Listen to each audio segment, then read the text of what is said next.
Good afternoon. My name is Joshua Katz. I'm a senior fellow here at the American Enterprise Institute, and it gives me great pleasure to welcome you to today's panel, A Discipline in Disarray, ?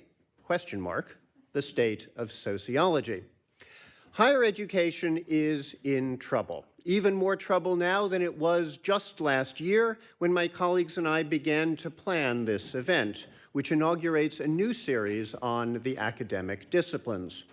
Whatever your political leanings may be, it is difficult to deny that the problems with American colleges and universities these days arise from both the left and the right. The aims of this series, then, are two.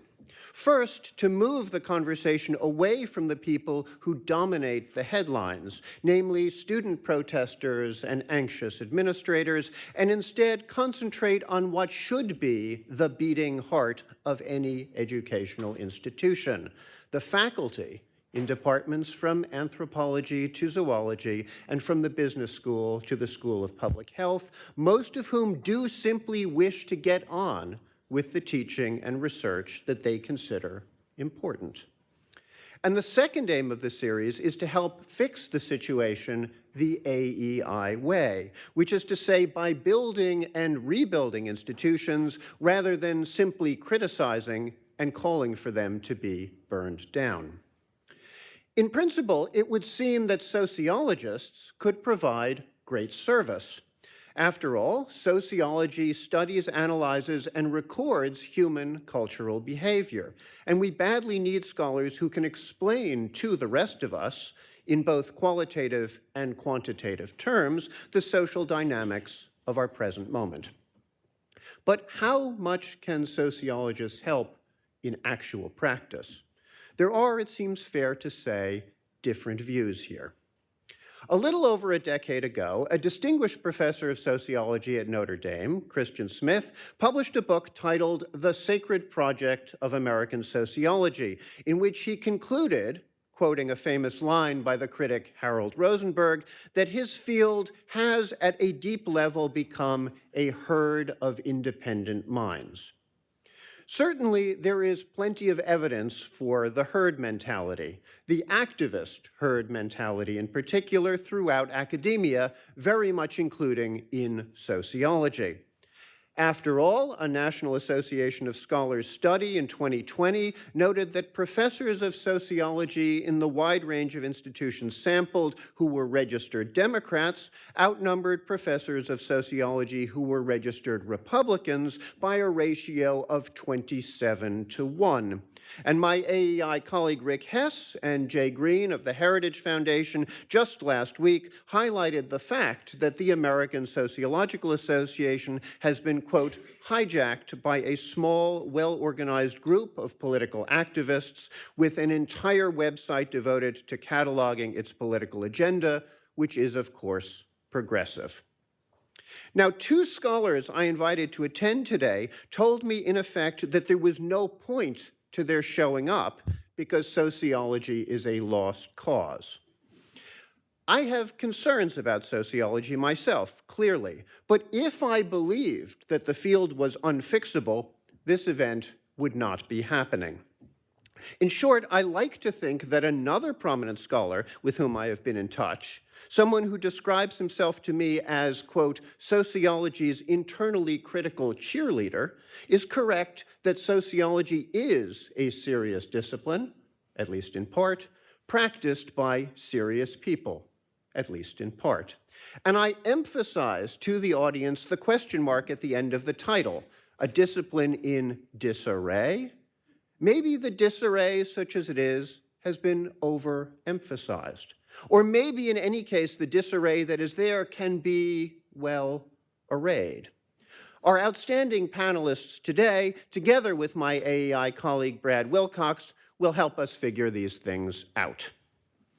There is, I should say, a small but powerful tradition of sociology at AEI. I am no sociologist myself, but one of my intellectual heroes is Robert Nisbet, who worked at AEI for 8 years after his retirement from Columbia in 1978. Nisbet's book, The Quest for Community, is a monument of mid-20th century scholarship, and his History of the Idea of Progress, published in 1980 while he was at AEI, is one of the most illuminating books I have read in recent years. And now AEI has Brad, or rather shares him with the Institute for Family Studies and with the University of Virginia, where he holds the extraordinary title Melville Foundation Jefferson Scholars Foundation University Professor of Sociology. Brad's latest of 6 books, Get Married, Why Americans Should Defy the Elites, Forge Strong Families, and Save Civilization, published by HarperCollins, was one of my favorites of 2024. A prolific writer who takes great care to get the facts right and to present them elegantly, he is exactly the sort of person to lead our discussion today. So let me now hand the microphone over to Brad, who will introduce our 3 panelists and get going what I trust will be a lively and productive conversation. Brad.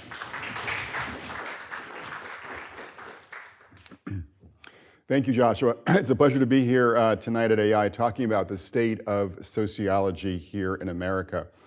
And I'm honored to be joined by 3 eminent sociologists here to my right tonight. We have first Linda Waite, who is the George Herbert Mead Distinguished Service Professor of Sociology at the University of Chicago, where she specializes in social demography, the family, sexuality, and social well-being.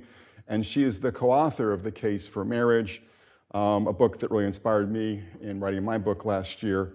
She also has received her PhD from the University of Michigan.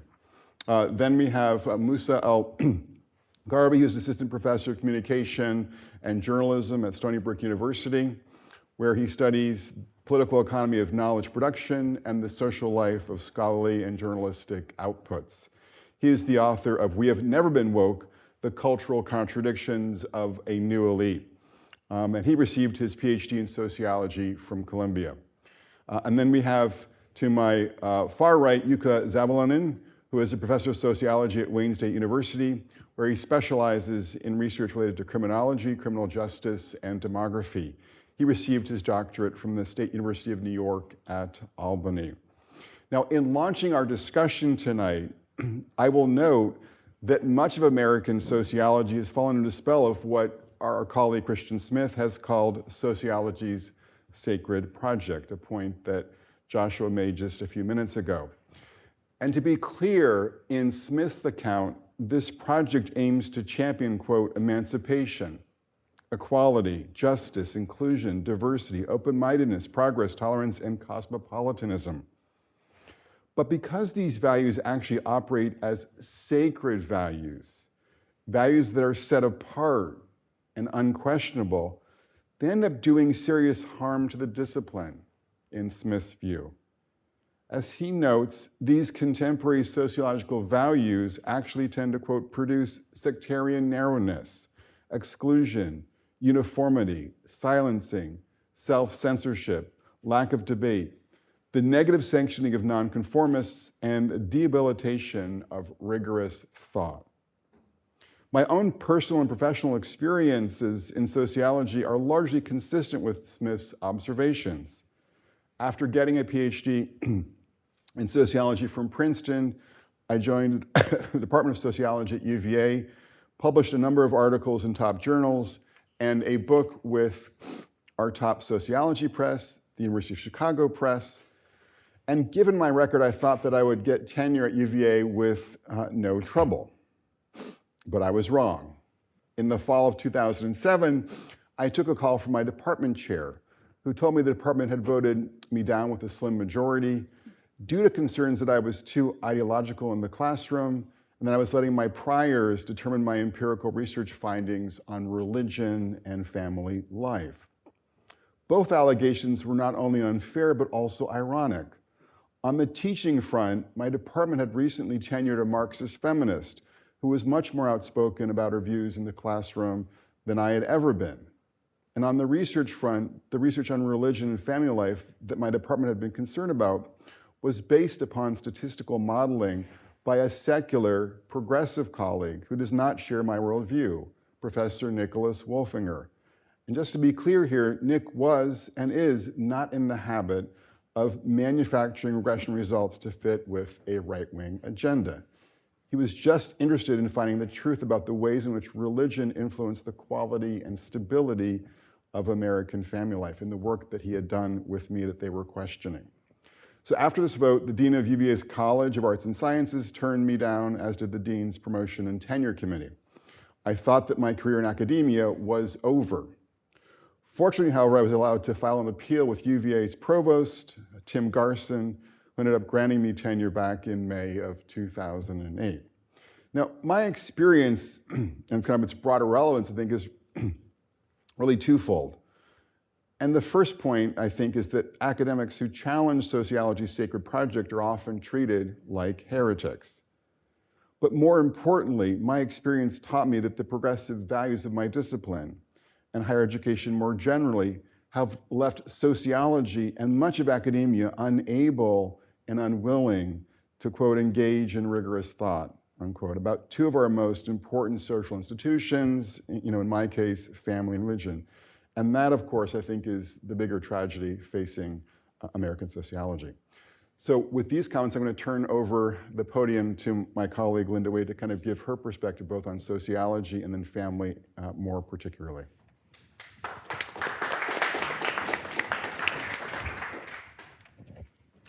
Thank you. Thank you all for coming. My remit was to talk about sociology of the family and how it's doing. I'm going to expand it a little bit, as I think I warned Josh. My work now is on the family, but at older ages. All of my work is funded by the National Institute on Aging, which still stands. So that's the perspective that really I can bring. What I wanted to do, so family and aging and the life course, and of course they intersect. So I want to start with some things that I think are going well, and then some things that are challenges. First, I think in sociology generally, the best work is really terrific. When you look at the best books, when you look at the best articles that are published, when you look at things that really make a difference socially and in public policy that make a splash, in sociology, they're really wonderful work. I can give you some examples later, but I'm sure you all know of things.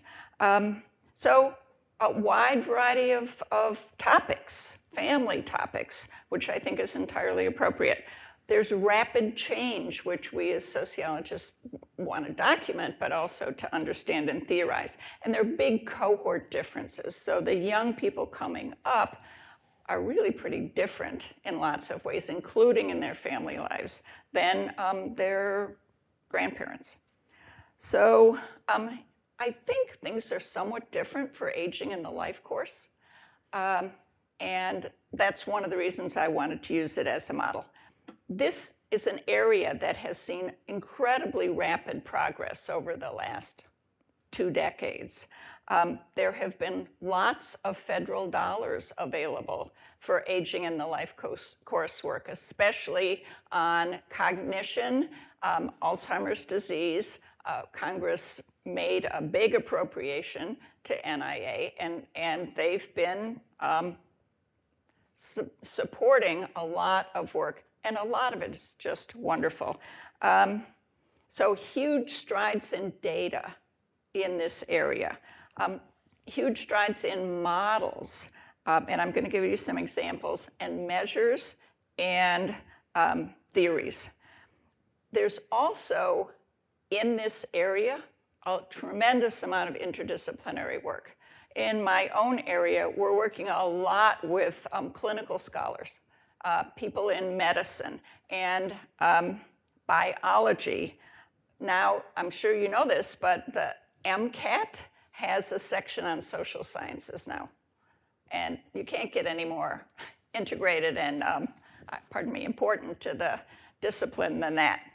So a couple of examples, some really nice work by David Almeida on marriage and stress that uses biomarkers of stress to show that married men have very low stress levels, biomarkers of stress levels, CPR, compared to men who are widowed or divorced. For women, there's no difference.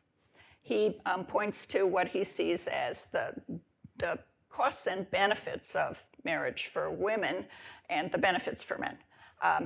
And then makes this argument, but how marriage gets under the skin. All of this is new. There's been some really great work recently by Kathy Liu at Michigan State on cognitive function, including cognitive decline and marriage, where she shows that people who are married have better cognition, slower rates of cognitive decline, and sort of lays out a theory of why this would be. I've done some work with Kathy on sex and heart disease. And we show that men who are sexually active at older ages are less likely to develop cardiovascular, new cardiovascular disease components like hypertension and atrial fibrillation. For women, it's the emotional component of sexuality that matters. So I've been doing some work, mostly Jennifer Caputo at Westat has been doing some work on parenting, family, and cognitive function, which shows that grandparents who spend more time with their grandchildren also show slower rates of cognitive decline. So family, but measures, new theories, new areas. I think this is really great. The other thing that I've noticed is that medicine, clinical medicine, has started to incorporate social measures, at least sometimes.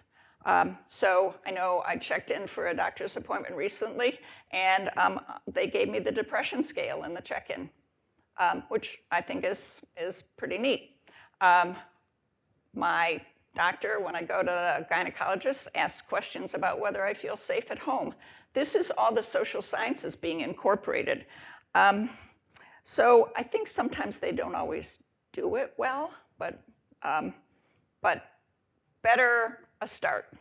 The Surgeon General, as you know, I think, published a directive on sexuality and access to sexuality as people prefer it as a component of health, which is, I think, also very positive.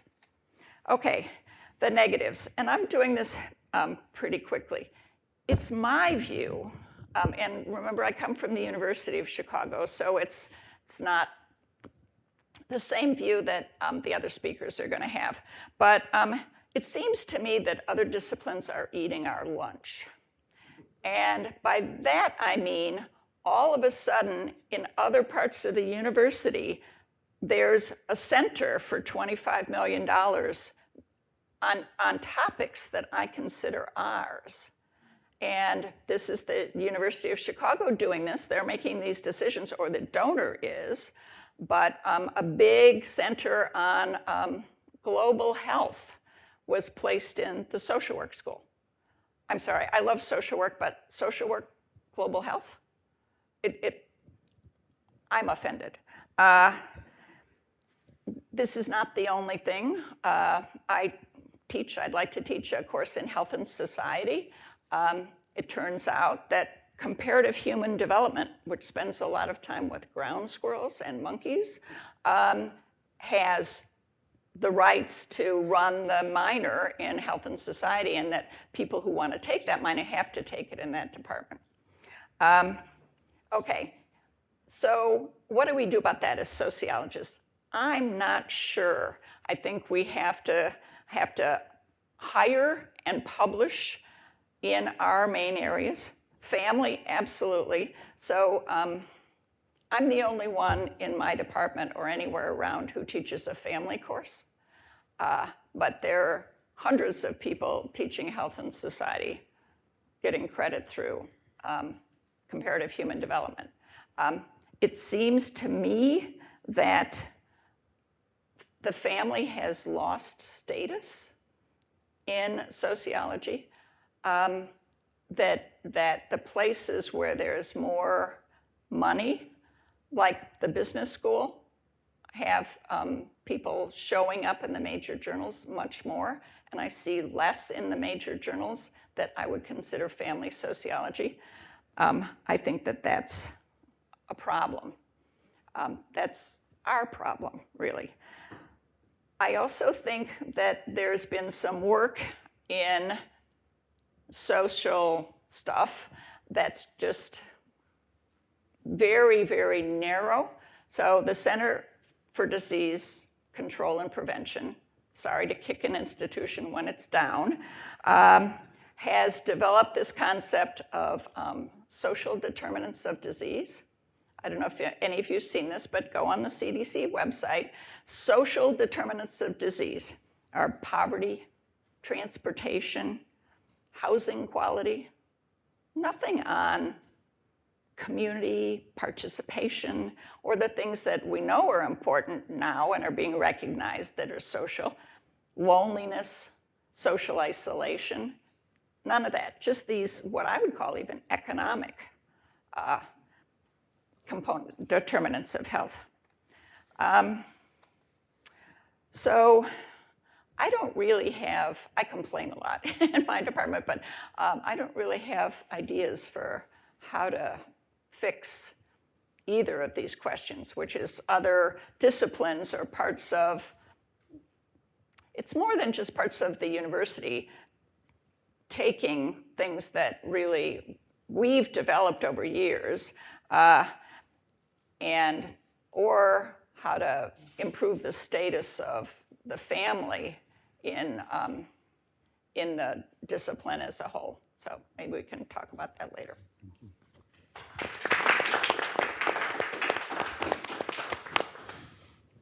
Oh, all right, it's me, I'm up. All right. Yeah, so it's kind of fun to be here because, so as was mentioned, I have a PhD in sociology, but as you might have also noticed, I'm not a professor of sociology. I'm in the School of Communication and Journalism, and that's probably not coincidental to the subject of my research and book. Oh, can someone throw up my slides real quick? Ah, okay. That's mine. Interesting. Don't do my slides. Okay. There we go. All right.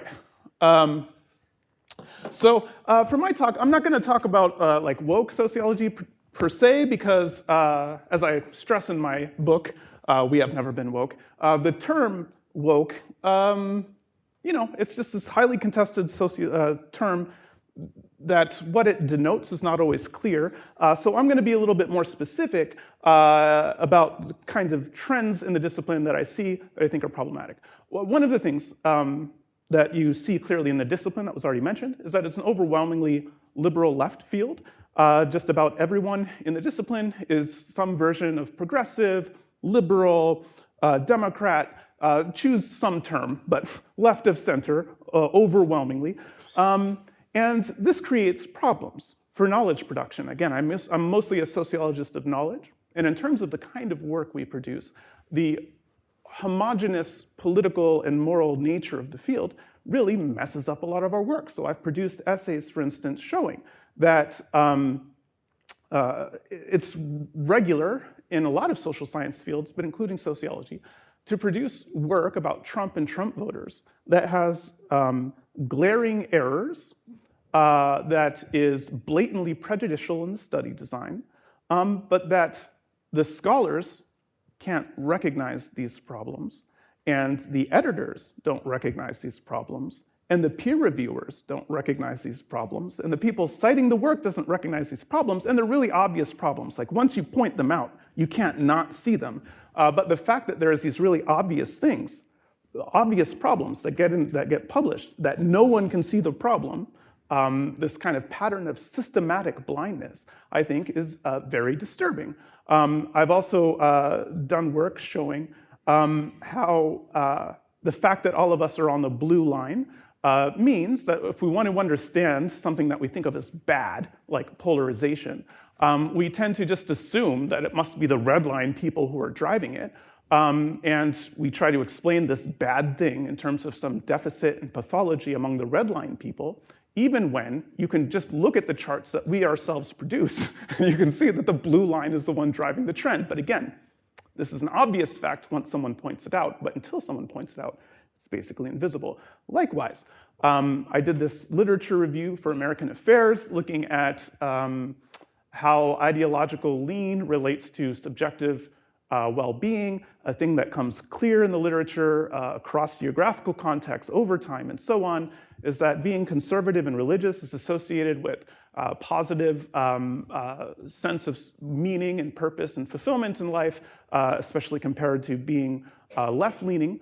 Strikingly, within a lot of social science disciplines, including sociology, there's efforts to literally pathologize wellness, to say, yeah, okay, sure, maybe conservatives are happier than liberals on average, but that's because they suck. It's because they're terrible human beings. If they actually cared about other people the way that we do, then they would be miserable and anxious and depressed like we are. The reason why they're happy is because they're sociopaths. The idea that you would pathologize wellness because conservatives happen to be happier is wild to me, but it's a kind of thing that's not unusual in the discipline. Another thing that you see that's common in the discipline is this really hegemonic, overwhelming focus on inequality. So there are studies that look at the dimensions of inequality in the top journals in the field. Today, somewhere in the neighborhood of about 80% of everything that's published in top journals is about inequality in some form or another. Inequality, as conceptualized in most of these papers, is described as a social problem. Defining inequality as a problem rather than a social phenomenon, bakes in a bunch of moral and political judgments. It's not a neutral frame for understanding inequality. And the fact that we're so intensely focused on inequality often serves to crowd out other ways of maybe framing things that we might be concerned about as sociologists. Issues like poverty, mobility, suffering, exploitation. A lot of these other modes of understanding social phenomena and social problems just get kind of collapsed into this one framework of inequality. We tend to focus on inequality, on inequalities in like systemic ways, in ways that sometimes obscure how dynamics play out in kind of more local and institutional ways. When we talk about inequalities, we often talk about them in ways that underscore and kind of reify the identitarian focus on the field, so racialized and gendered sexual inequalities, operating under the premise that basically all institutions in society should be broadly representative of society, and if any institution doesn't kind of mirror base rates in society along the lines of race and gender and sexuality and so on, then presumptively there's some kind of injustice in that institution. And again, defining these disparities as injustices is itself a moral and political judgment, not an empirical judgment. And sociologists also tend to, again, exhibit a tight focus on systems in a way that often minimizes or denies agency, that doesn't really pay attention to how, or take seriously the ways that people make choices. So we all operate within constraints, but we also have agency and make decisions. And those decisions also affect outcomes. We have a problem, I think, as a discipline where we tend to not seriously reckon with trade-offs and with fundamental conflicts of interest. So within the discipline, and not just our discipline, but within the discipline of sociology, there's this implicit and often explicit assumption that all the good causes go together, that LGBTQ rights is a Black Lives Matter issue, that that any cause is just a version of the other causes. All the good causes go together. There's not tensions between the good things we want, and if people perceive there to be tensions between these causes, it's because they've been, they're just not seeing clearly. But in a lot of cases, there are just trade-offs. So a quick concrete example.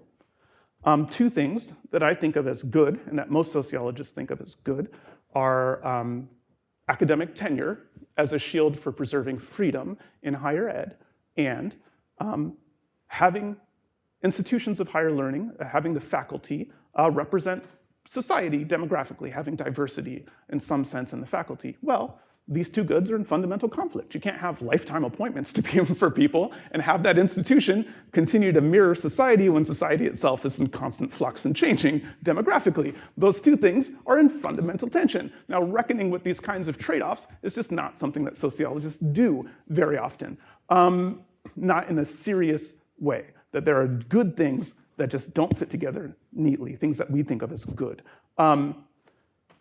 There's also this kind of asymmetrical approach to analyzing behaviors where the same kinds of behaviors and tendencies are analyzed through completely different repertoires depending on who's doing it in ways that are often unfortunate and, to my mind, analytically impoverished. So for instance, one of the things that's very clear in the literature is that the tendency of people to sort with people like themselves and to prefer to associate and work with people like themselves is basically a human universal. But within the field of sociology, when white people demonstrate this tendency, if they prefer to hire and promote and work with other whites, that's analyzed through the lenses of white supremacy and discrimination, and that behavioral tendency is vilified. If African Americans, who also prefer to work with people who share their ethnicity, or Koreans, or any other racial and ethnic group, engages in the exact same behavioral tendencies, they're analyzed through a completely different framework in terms of social solidarity and leveraging social capital, and these same behaviors are praised. And the same thing holds true across the lines of across a whole bunch of other demographic lines, where you see the same behaviors analyzed with completely different repertoires, purely based on who's doing the action, and you don't see a lot of symmetrical analysis. And I think that's a problem for the field. As was already mentioned, there's a sense in which sociology has become a sacred project, complete with mystical beliefs. So an example of a mystical belief is that gender and sexuality is fluid and socially constructed, but that people are also born gay and born trans. Those things don't actually fit together very easily. There's a whole bunch of mystical beliefs like that in the field that I walk through in the introduction of my book. Alongside sacred commitments also come taboos. The field has a number of taboos, including and especially anything that would seem to place any kind of responsibility or blame implicitly or explicitly on groups we favor is something that's taboo. Anything that could be perceived to provide any kind of comfort or support to political actors and causes we think of as bad is taboo. As colleagues and I showed in this paper in the Proceedings of the National Academy of Sciences, censorship and self-censorship is rampant throughout the academy. It's often driven by these kinds of pro-social concerns, this desire to prevent bad things from happening to folks we like, or to prevent people we don't like from having good things happen to them. These kinds of pro-social concerns drive a lot of censorship dynamics throughout the academy, including in sociology. And then finally, because we have this tight focus on inequality, there's just a bunch of other stuff that gets crowded out by this kind of tight focus on the ways that we study society these days. So for instance, one thing that we don't really analyze a ton is social order or persistence, because we're really focused on change and how to make change happen. But as Andrew Abbott emphasized in his book, Processual Sociology, which is great, social change isn't actually that much of a puzzle. Change is inevitable. People cycle in and out of institutions, people learn and grow, people die, people are born, outside actors intervene in institutions. Change happens all the time. Change is inevitable. What's actually really interesting is how and why institutions manage to persist over time despite all of this flux. That's not something that just happens. It's an accomplishment, but it's a kind of accomplishment that sociologists don't really study that much, and that was part of the point that Abbott was trying to make in his book about why that's important. Mostly hasn't landed. We tend to focus intensely on problems, on things that are dysfunctional, at the expense of focusing on like what actually works, what's good about the prevailing order, why does it work, how does it work. This kind of lack of developing or deploying our affirmative capacities for understanding society leaves us with a very partial and distorted view of society, and also cripples our ability to actually address a lot of the social problems that we're concerned about. We tend to focus on commonalities over differences. This matters because for most things, that if you look at, say, attitudes about contraception, there's systematic differences between men and women, and when they answer polls and surveys about issues like contraception, but there's also huge amounts of overlap. Rather than focusing on this large amount of consensus, we tend to focus on the differences at the margins, again, in a way that often distort the actual nature of public opinion in society. And the same thing is true in a lot of other levels where we tend to over-focus on, fetishize the differences over the commonalities. I already mentioned personal agency. And we also tend to focus on things like the extremes. So people who are deviant, people who are unusual, the people at the very ends of either side of society, the very rich, the very poor, but like people who are middle class, completely neglected. There are whole fields of sociology that were foundational to the discipline and that remain very important. As was mentioned, family, religion.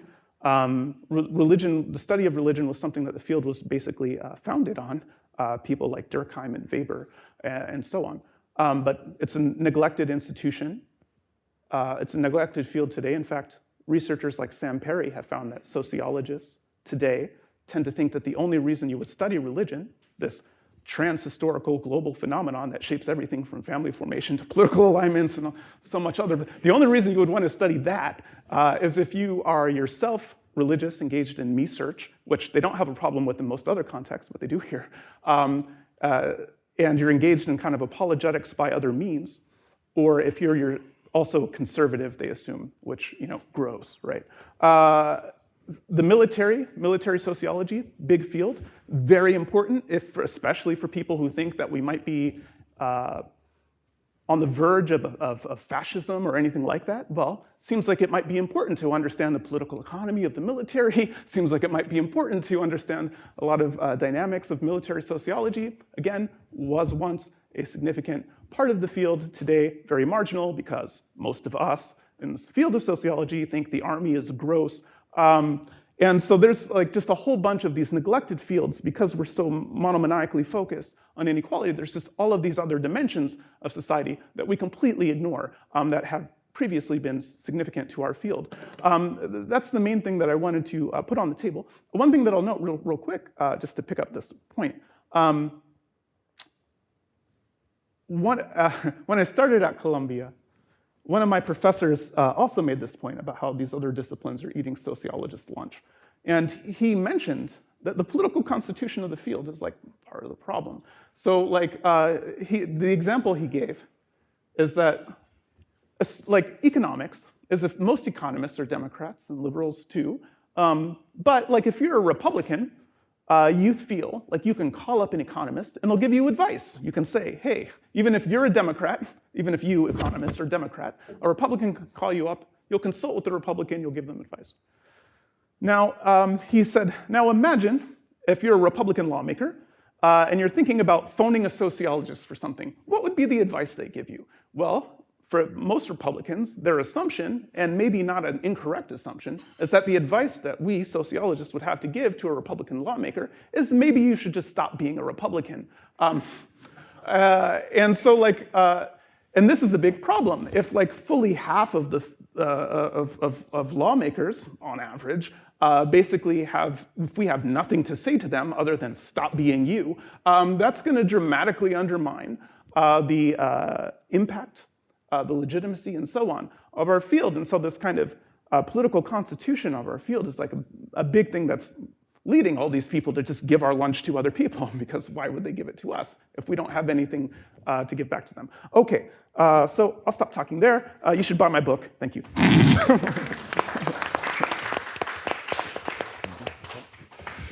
All righty.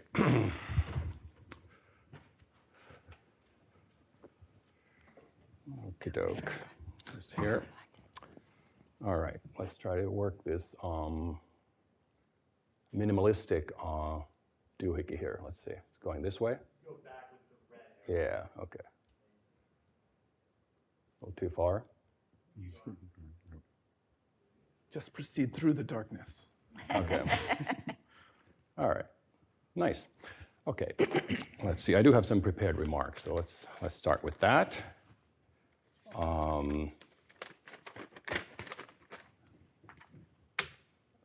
By the way, I think Christian Smith should probably pay us something, because in case you haven't learned anything so far, there's a book called The Sacred Project of American Sociology by Christian Smith. It's been referenced 3 times. I'm going to be referencing it again. So Linda, you didn't get the memo. I didn't reference this book at all.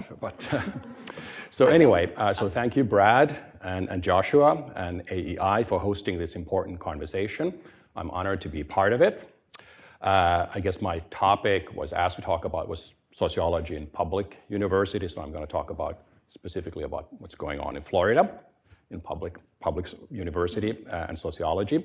Last year, 2024, the Florida Board of Governors removed sociology from the general studies curriculum of all public colleges and universities in the state.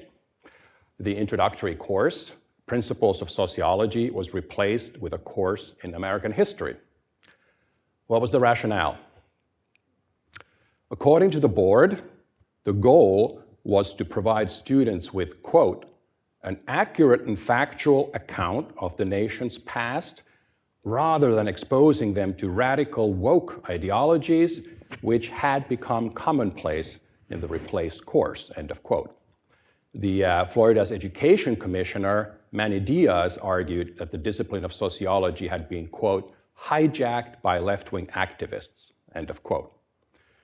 The American Sociological Association, of course, rejected this characterization. In an official response to the Board of Governors, the ASA, 1 current and 2 previous presidents, wrote, and I quote, Diaz's comments reflect a gross mischaracterization of sociology, the scientific study of social life and the social causes and consequences of human behavior. Sociologists have played pivotal roles in advancing knowledge across many job sectors, including medicine, finance, law, technology, and agriculture. So which is it? Is sociology a scientific study of social life yielding significant benefits to agriculture, technology, finance, and so on? Or is it a progressive movement for social justice masquerading as a science? So let's consider what ASA, American Sociological Association, says when it thinks nobody else outside the discipline is watching.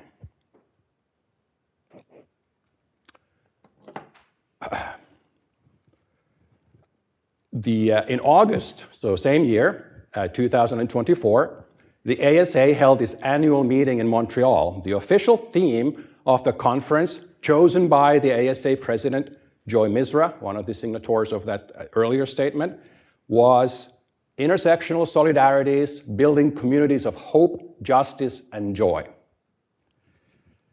She went on to say, Professor Misra, in a message to the members, explaining the theme, the 2024 theme, I quote, the 2024 theme emphasizes sociology as a form of liberatory praxis, an effort not only to understand structural inequities, but to intervene in socio-political struggles. Our field, she went on to say, our field is currently undergoing a renaissance as anti-racist, decolonial, feminist, queer, and transnational theorizing lead us to more inclusive insights. The 2024 program theme focuses on how we can use our understanding of intersectional inequalities to help build a better world. Keep in mind, this meeting took place just 9 months after ASA had issued a public statement rejecting the idea that sociology was pushing an ideological or activist agenda. So in one context, sociology is sold as a value-neutral science of social facts. In another, it's unapologetically framed as a vehicle for political transformation of a certain persuasion. It's almost as if the ASA has two versions of the discipline, one for public consumption and one for internal solidarity. Now, this kind of intellectual duplicity will surprise no one. I think I speak to all of us here, maybe not, maybe we'll talk about it. Will surprise no one who has paid attention to sociology in the past 20 years or so. Let's see. Here we go. Back in 2014, that's exactly 10 years earlier, Notre Dame sociologist Christian Smith published The Sacred Project of American Sociology. This book meticulously researched is a meticulously researched account of what sociology actually is, not just what it claims to be. Smith concluded that the discipline had become a kind of secular faith, as we've heard, devoted to progressive moral aims, practicing social change activism under the banner of science. In many ways, Smith, 10 years earlier, predicted exactly how the ASA would respond to the Florida decision. Deny the ideological agenda in public and double down on it in practice. Let me end with two takeaways from that 2014 episode. First, quite obviously, sociology is ideologically captured and doing a terrible job hiding it. Second, the ASA's response, the response to Florida Board of Governors, where all those things about being a science of social life and all that stuff, that response reveals something important, namely that its leaders, and maybe most sociologists, do actually know what sociology is supposed to be. They know the discipline is meant to be a credible, empirically grounded science of social life. And I think that's the silver lining here, because if there's a shared understanding of what sociology ought to be, maybe there's still path to reform. I look forward to discussing what that path might look like.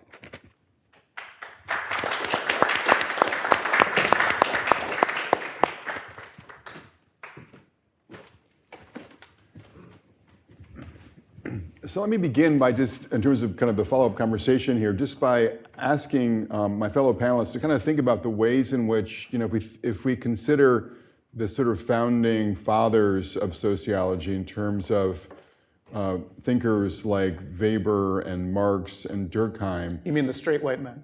The straight white men.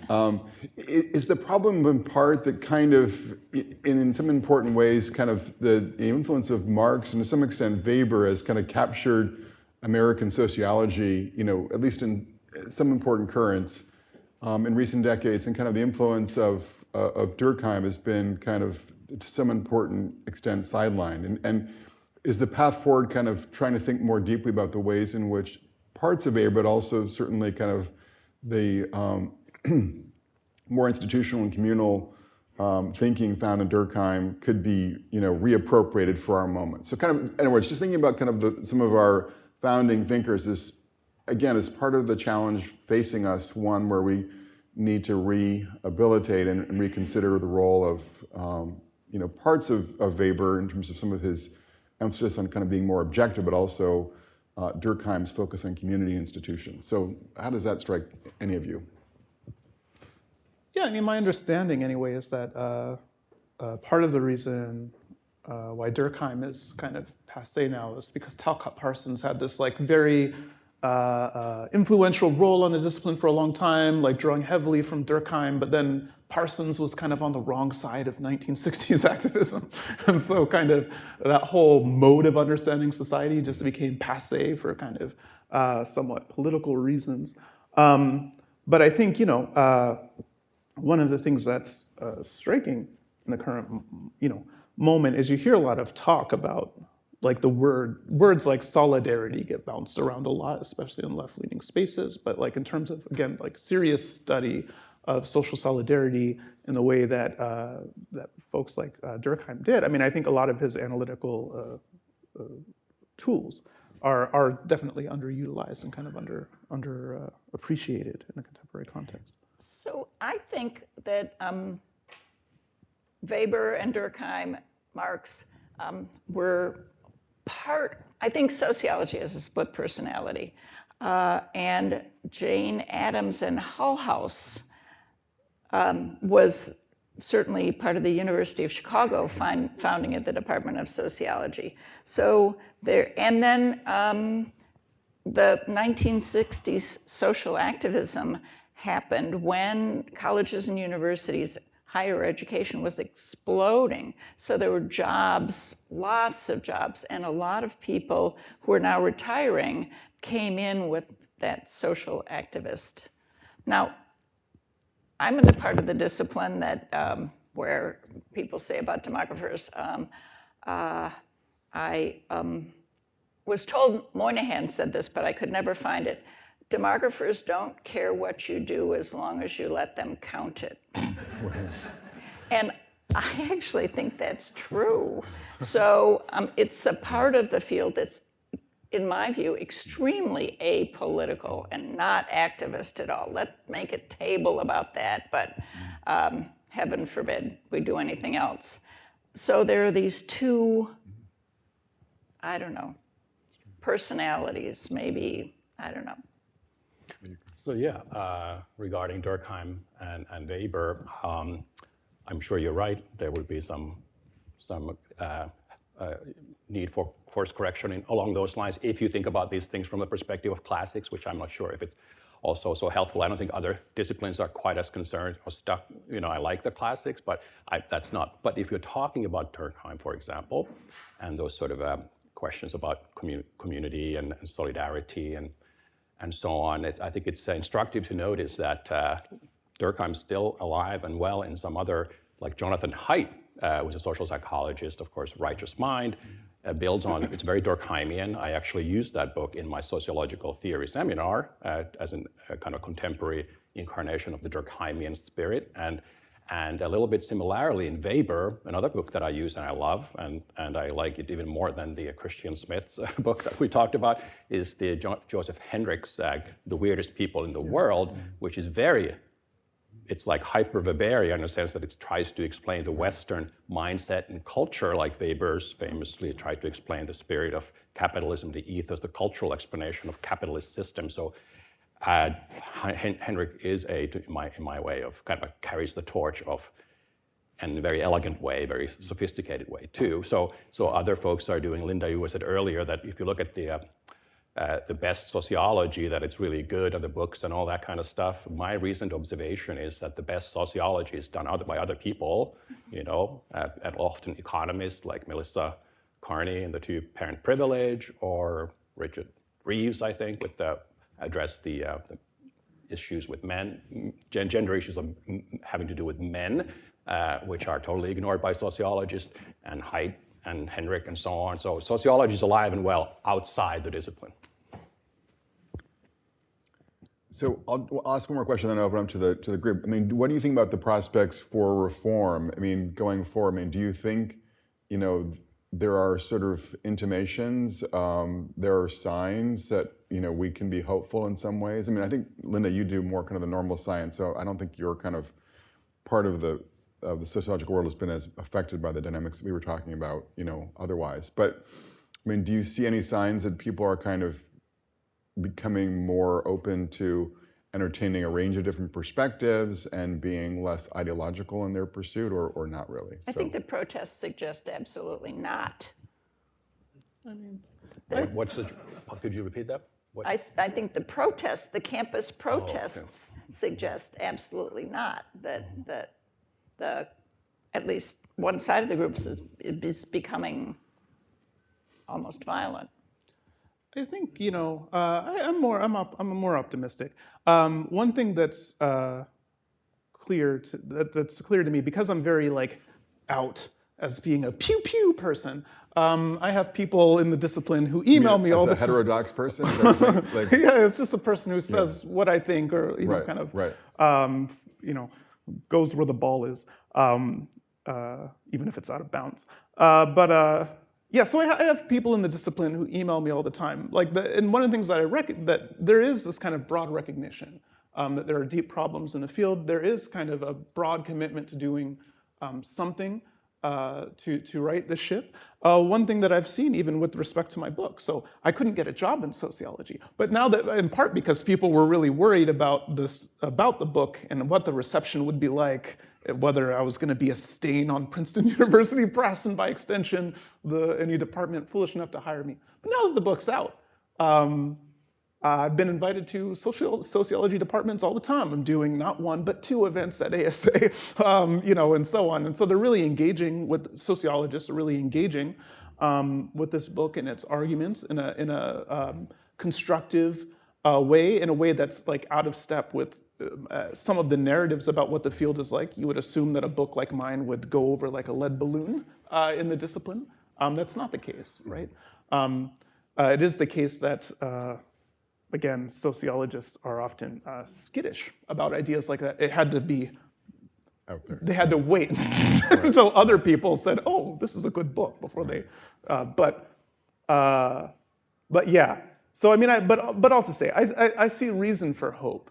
I see reason for hope that the field can be reformed, that there's appetite for reform, that there's appetite for some different path forward than the kind of thing we've been doing for the last, Yeah, so I'm, I guess, Machiavellian in a sense that I think that things will change if people organize and change and fight back and are clever about it and so on. So far, there's very little evidence of that happening. Sociologists are conformistic. I have never found a hard time talking about these things critically in private over beers and whatnot. A lot of people have no problem talking like this, but nobody. It's sort of nobody really wants to put themselves out there, or maybe there's just the power structures are such that it doesn't really go anywhere. You don't get elected to offices or whatnot. But there is an interesting precedent in Germany. A faction of more sort of science-minded sociologists established their own organization. It's something called Academy of Sociology. They have actually English language pages too, and they have a conference coming up this summer. And they try to be a little bit more, I guess, the kind of thing that Linda is highlighting here, and tired of the agenda. And I volunteered to be the point person for Heterodox Academy Sociology community, and I was delighted to find there's like 250 almost sociologists who are members of Heterodox Academy. Those who I don't know, Heterodox Academy is an academia-wide organization trying to advocate for exactly these type of things, viewpoint diversity and open inquiry. And ever since I started running our Zooms, and we have a pre-conference symposium coming up in New York this summer called Getting Sociology Back on Track. And so there's a lot of enthusiasm.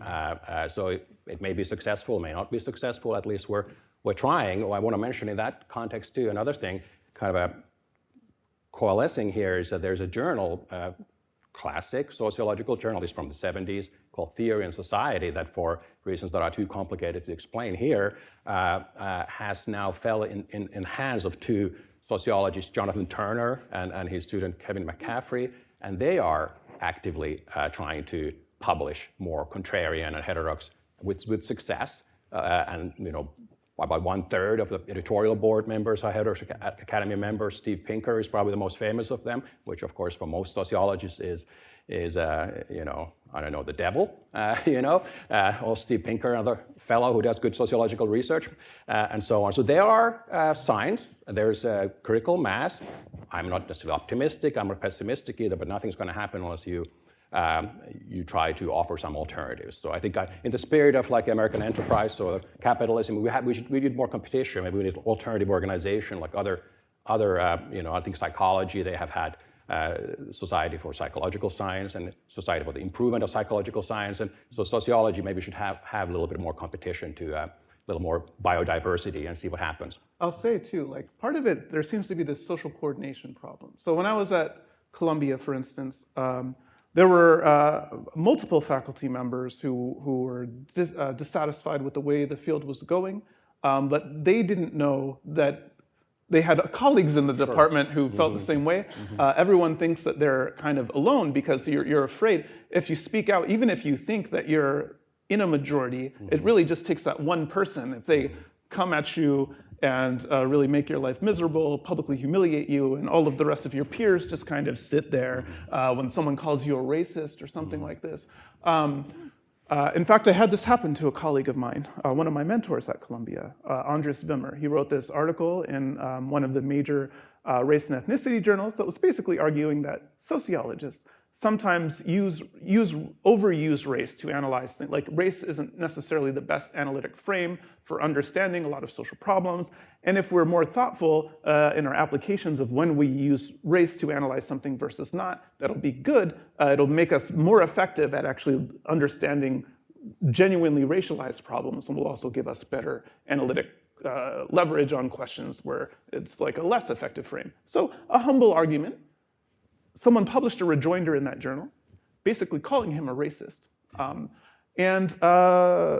You know, he had this stink on him, right? And after you experience something like that, where you have some kind of publicly humiliation, no one comes to your aid, everyone just, even if people disagree with it, they just let that sit there, then you often feel a kind of discomfort, and it's an example for other people too. So I was talking to one of my colleagues about the work I was doing on prejudicial stuff about Trump and Trump voters, and I was like, oh yeah, and he mentioned, oh yeah, I have a whole file drawer of these really problematic studies. I was like, great, we should write a paper about this. And he was like, I will never do that, and you shouldn't either.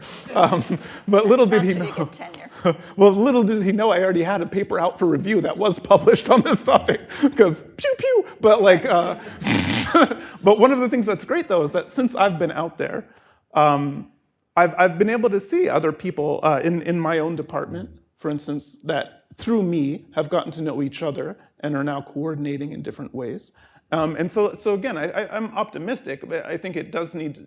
There are people who have to kind of be willing to kind of put themselves forward first to kind of to break this coordination problem. But I think there's actually appetite out there. So questions from the audience? Yes, ma'am. Hi, I'm an economist and historian. Oh, thank you, dear. I wonder, and I'd be very interested in the answer to this, if a solution might be histories of sociology in graduate programs. And I'm not sure if that's a component of the way PhD programs in sociology are organized. In my own fields, most particularly in economics, it's been driven out entirely. And this makes for a sort of, I don't know, current affairs focus in economics, which I think is unhealthy for the science. If, so to speak, conservative, which is not the correct word, but excellent old sociology, say the Chicago School of Urban Sociology in the 1920s, just as an example, was being seriously fed to the graduate students. Do you think that would help? Linda, do you follow? I have no idea. Well, I have just a comment about that. Can't help but the history and sociology. I think one movement that has happened in American sociology is that, you know, we talk about these classics, and there's been the elevation of Du Bois as a new classic, and what the argument I think that Alden Morris made in the book was Scholar Denied, how it was some of the Chicago school sociologists who denied his, like they were discriminatory and that type of thing. I've read articles that completely debunks that. My point is, like, since you mentioned that, I think, there's a sort of a revisionist history, and I was saying that, that these were bad white people who oppressed Du Bois, kind of thing. Well, side point, but I don't know if the history is, are you saying of introducing more historical content? I don't. I think it's I don't see that as a path. One irony is that like Du Bois is often associated with this kind of move towards activism or whatever, but like Du Bois himself was actually a positive. I mean, he wrote all these articles. He wrote multiple articles about positivism and in favor of trying to do some kind of value-free sociology. Now, whether or not he actually did that in practice is a different matter, but like in terms of his like explicit commitments and what he was trying to do, the project of Du Bois was like significantly out of step with like a lot of the. Yeah, but I agree. I think when people talk about the history of the field, at least in my training and stuff, it's usually the story about how the field was these straight white men who were closed-minded and whatever, and then now it's a much more diverse field. It's a much more. Oh, you even heard that in that statement actually by the university president, right? And so this is the way that they often describe the history of the field: is that even the canonical people. Like, oh, they created the field, but like, well, even some of the people who created the field, we don't talk about, like Spencer.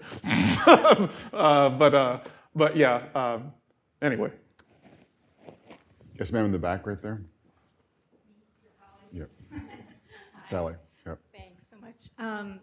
Hi, Sally Satel. You know, I was thinking when Professor McCloskey mentioned historical, I was just thinking in my field, which is addiction, that's the best work was done by sociologists. And the last really good study I saw was actually a book-length study on a group of addicts who got sober without any intervention. But that's just, it doesn't matter that they got sober with or without intervention. The point is, it was just an extremely good, careful set of interviews from which the researcher, derived certain patterns and certain kinds of classifications, not rigid. But the point is, it was really enlightening. And the sociology now that I've read of people in addiction is just shot through, of course, with discourse about oppression and racism and all this. But my point is that I don't have really a question as much as, at least in that one field, and I can't imagine it's not true in many other fields within, or focuses within sociology, that there are already really good models of how to do this. And obviously there'll be different questions now, but so it's not as if you have to kind of recreate any kind of new subdiscipline or new, way of looking at these questions. I mean, always open to such things, but the point is that I think there are really a lot of great models out of there. So maybe not bringing back the kind of sweeping historical dimensions that Deirdre McCloskey was talking about, but just specific studies, that are really, really enlightening and really devoid of politicization, and you learn a lot from. Yeah, a comment on that, if I may. I don't know which study you're talking about, but I was reminded of a friend of mine who was trained as a sociologist, PhD, but became an addiction scholar and does great work, it's great grants, studies the opioid crisis kind of thing. Very interdisciplinary, very applied. And one issue, I think, with sociology, I don't know if you agree with this, is that when I was trained, applied was a dirty word. We say liberatory praxis, but we're afraid of applied word. And so maybe there's a pathway for some sociologists, partly because they find this more interdisciplinary. His name? Yeah. Bradley, I forget what his last name is now, but yeah. But he's done good work interdisciplinary and that type of stuff. Anyway, so tip of my tongue. But anyway, so I know too many Bradleys, so I don't want to say the wrong one. Anyway, so that could be a path. I see that in sociology. People go into like health sciences or even criminology, and they become more into they do more concrete social research, and they kind of flee. So they become good scholars in addiction or criminal justice and crime, not because of sociology, but in spite of it. Yeah, Thomas. Hi, my name is Thomas O'Rourke. I'm a data analyst here and an incoming PhD student in sociology next year, so thank you all for the uplifting conversation. And I wanted to ask you all about the students, not just PhD students, but also undergraduates who are interested in sociology. And I'm curious specifically about whether you think the ideological capture of the discipline is at all just a selection issue, selecting, that is, for the undergraduate students who are most interested in social problems, them being more activist-leaning, perhaps rather than analytical. So my question is really just, is the discipline selecting for undergraduate students and graduate students who are more activist-oriented?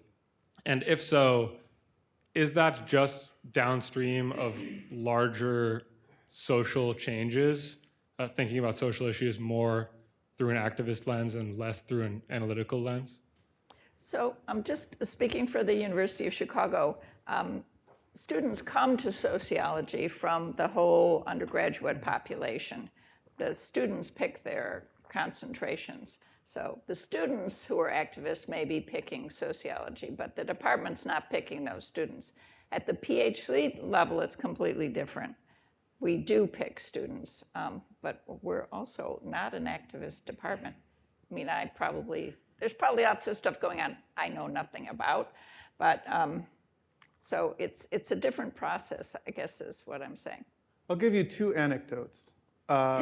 So at Columbia, I was a TA for a class called the Social World, which is one of the big introductory classes to introduce students to the field of sociology. In this class, the instructor assigned students to read Ibram X. Kendi's Anti-Racist Baby. So not even one of Kendi's actual books, problematic though they are, but Anti-Racist Baby. She read a selection of Anti-Racist Baby in class, with visualizing it on the slides, and then said, this is what the field of sociology is about. Now, I imagine a lot of people who assume that this instructor definitely knows what the field of sociology is about because she's teaching the class. If they learn from an introductory class that the field of sociology is anti-racist baby, then a lot of them are probably exiting that class going, I'm not a sociologist then, this is not for me. And so I think there's this, part of it is that students with a certain orientation are opting in, but then also people who don't share that orientation are immediately given signals that, hey, you shouldn't be here, maybe consider economics. So that's one story. Another quick anecdote is that when I was on the job market, there was a line for race and politics and inequality, so squarely in my research area, at NYU, and I didn't even get a flyout for this job. And my advisors reached out to the committee and were like, what's going on? Why not at least, you know? And what he heard was that the reason they didn't fly me out, the committee liked my work and so on, but they thought that that there are these kind of strong selection effects for graduate students, especially for who chooses the field of sociology, and especially those subset of students who choose to study race particularly. He said in their assumption was that the people who try to opt into a sociology program to study race expect to do so from these very narrow set of frameworks. And even if I would be a good mentor for their projects and I would advise them regardless of what frameworks they wanted to use, the question would be, would those students want to work with me? And this perception that maybe the students wouldn't want to work with me was why they didn't even fly me out, because if they don't want to work with me, then I'm useless to advise those students. Now here, I think that the committee actually isn't giving students enough credit. There's this kind of mutually reinforcing thing here, where if you just assume that the students only want to analyze race through this very particular lens, and so you only hire people who study race through this very particular lens, then you're only going to get students who study race through this very particular lens and graduate faculty who do the same. So like one of the things that departments could do is actually give students and applicants a little bit more credit, that they might be open to understanding and studying a broader range of frameworks. Like faculty often just make these strong assumptions about students that I don't think are accurate, and that make inform decisions about hiring and other things like that in these really unfortunate ways. Yeah, great question. I think I would pay attention to the sort of the selecting out or the turn-off factor. Now, I don't know why you chose sociology, why you weren't turned off from that, but I know people who started out in sociology, and very talented individuals who left I think one of them is in epidemiology, one is in developmental psychology, and they turned off by the you come for the science of social life, you leave with the liberatory praxis. You okay, this is not for me. So I think that's really what's happening. It's not so much who gets the social justice warriors get in, that's a factor too, but it's also what I see is that serious folks interested in rigorous and maybe could be potential recruits for sociology can handle that because they want something better. They want to be challenged. They want to be serious about the science. And just to be a little more optimistic, or I don't even, my mentor was Steve Messner in Albany, and he was so inspiring as an undergrad teacher. There's lots of people who are, tenured professors in like UPenn and Georgia and Ohio State, who are all his undergrads. So I wasn't his undergrad, but he was so inspiring. He would get physics majors, he got all kinds of folks because they loved his style.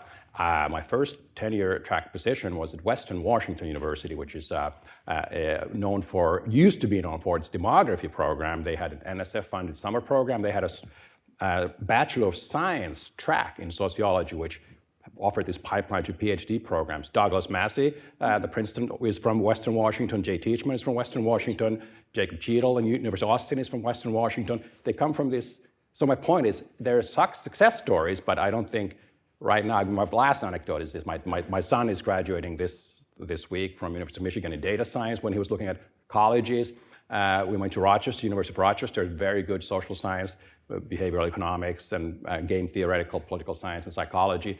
I was delighted to find out that the University of Rochester does not have a sociology program. So my son wasn't at risk of majoring in sociology. That's a sad commentary. One more question. Yes, sir, in the back. Thanks. David Carrick, Indiana University.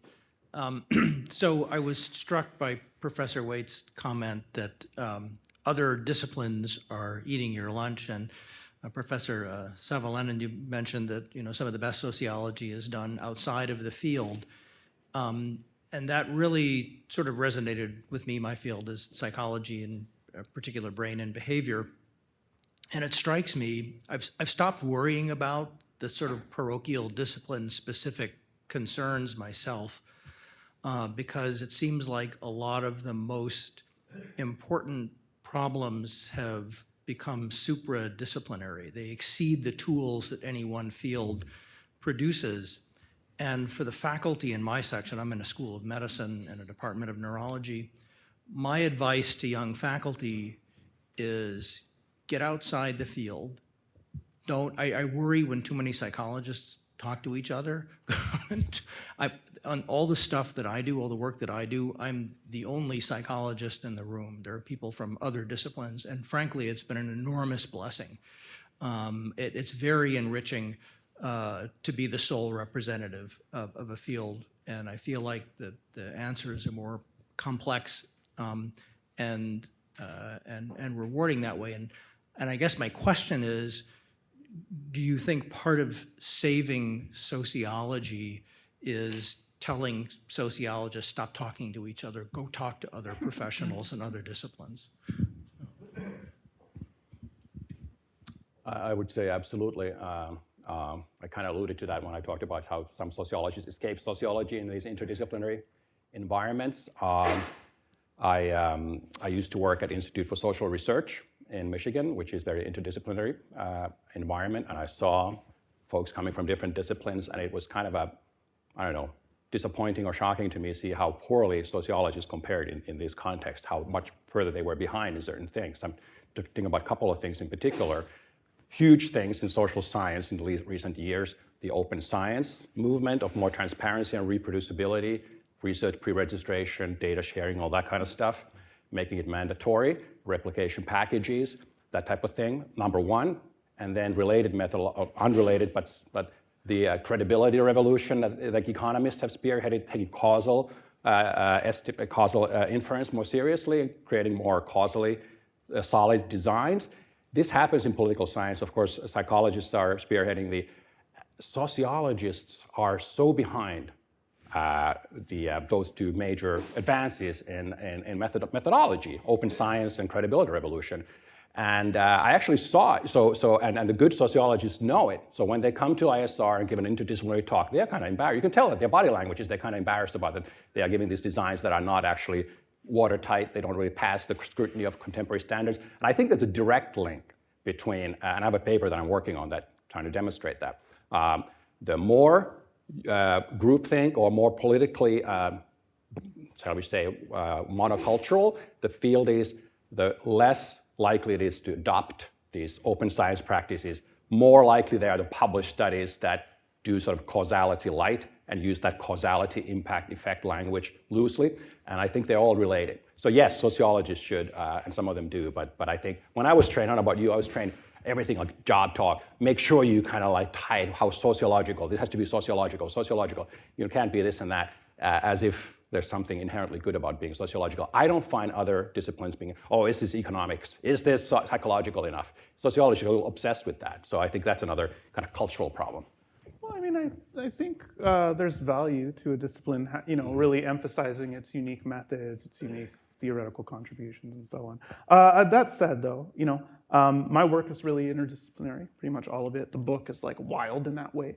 And this is in part a product of the fact that I came from Columbia. And so Columbia's sociology program, for those who don't know, like the whole point of it is they want people who are going to move the field in a new direction or put the field into conversation with other fields. And so how it works is the first year, everyone takes the exact same schedule to give people a foundation in theory and methods and so on. After that, total freedom. So you can take any class in any discipline at any institution, and it all counts. You can stop taking classes and just do private studies, and that's fine. You never take anything for a letter grade. There's no comprehensive exams. Like the idea is to just kind of free you up to really engage deeply, not just within your own field, but to use whatever tools and methods and frameworks are kind of useful for giving you leverage on the questions you're interested in. And that's been very valuable for me.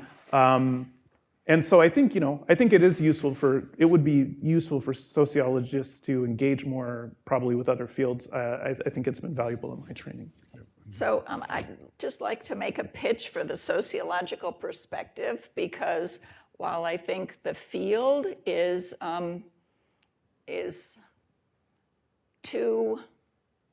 become too activist and too political. Sociologists bring a unique perspective, a certain set of skills, a certain set of foci to an interdisciplinary project. And while I'm not so interested in doing a project that's all sociologists, I wouldn't really want to do a project that was all medical clinicians either.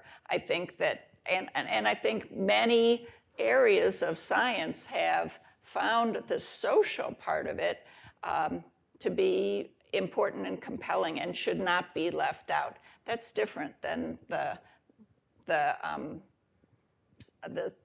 what groups speak.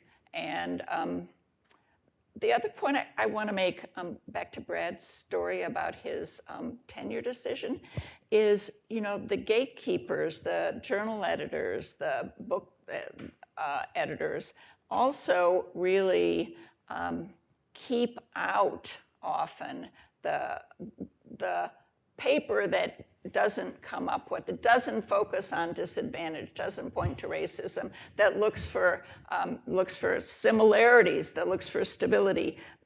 So the field is really reinforcing this monoculture through the publication process. And the way people like Brad get kept out is because they can't get their stuff published at the same quality level. And that's a real problem. That's bad science. And I don't know what we do about that either, but it's it's pervasive and it's not good.